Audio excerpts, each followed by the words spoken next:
Say it again. Let's see. This is a 1-card box break. Let's see what we got. Foam, not too bad. More foam, not too bad. Well packed. We packed it very well. I could probably reuse this. Should be careful just in case it's something nice.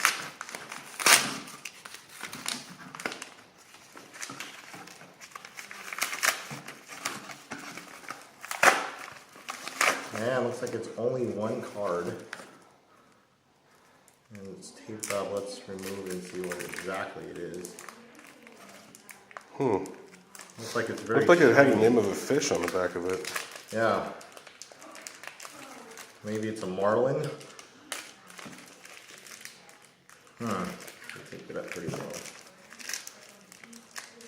well. Looks like Mike Trout. Trout. And it's a Ruka card. Ruka, that's Ruka, odd. not sure what that means. It's. God, that looks rare. It's not sure. Should bend it in half to make sure. Yeah, I got to get it out of that case. Looks like there's 11 of these, or 111 of these available. Huh. No, I think that dash means something. No, that's 111, so it's okay. I'm sure there's 110 more. But that's a nice break. Not bad. Not bad. So Yeah. Mike Trout, Ruka, out of 111. Yeah. Thanks. Happy spring. Thanks.